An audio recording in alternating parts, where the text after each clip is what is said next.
Good morning, English for Kids. I wanted to talk to you a couple minutes about what you've got to do for this week. On your classwork, you'll see something like this, I hope. I know it doesn't look exactly like mine, but I want you to watch the Romanticism and Frankenstein video first. And then there is a little quiz about it with it. You've done study.com before, so you shouldn't have any problems.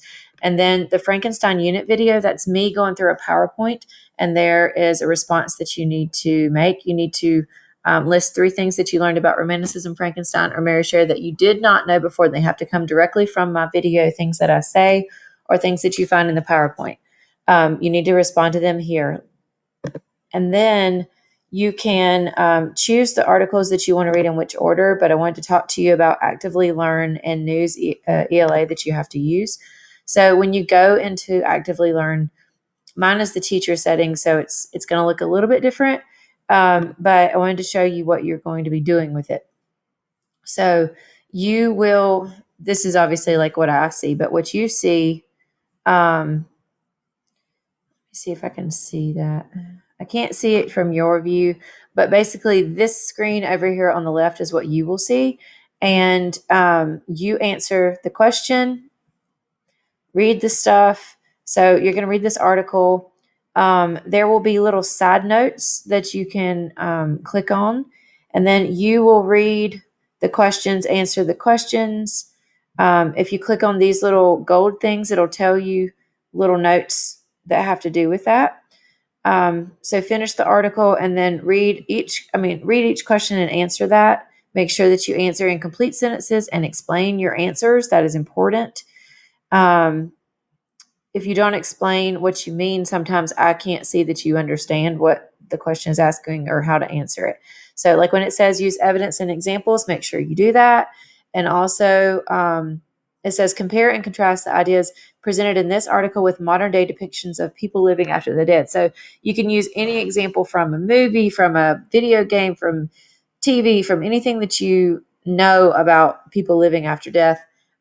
Compare what you found in this article of the science during the time where Mary Shelley wrote Frankenstein to what you know of how like mummies and zombies are living after death now. Like how are they depicted? How are they presented in our visual media now, or in our written media? So that's what you do on there. And then one last thing, when you go to News ELA for the article on that website, your article looks like this. And it'll look something like this. You won't have these tabs, obviously, but you'll have the article here. You can read aloud. And then your activities for the article are over here. I did give you a writing prompt, so you're going to need to answer the writing prompt, and then you can go back out. Well, it won't go back out. And then you can do the quiz questions. So make sure that you do the activities that are found up here on this tab right here. And complete that assignment as well. So good luck. And if you have any questions, let me know. And then the last thing for you to do is reading the first part of Frankenstein. We're reading in an abridged version of Frankenstein this week, which means a shortened, condensed version. And you'll find the link here. And then the questions that I have for each of the letters are here. So in the PDF version of the book, you start on page 4, and it will open with letters. These are letters from Mr. Wharton back home to his sister.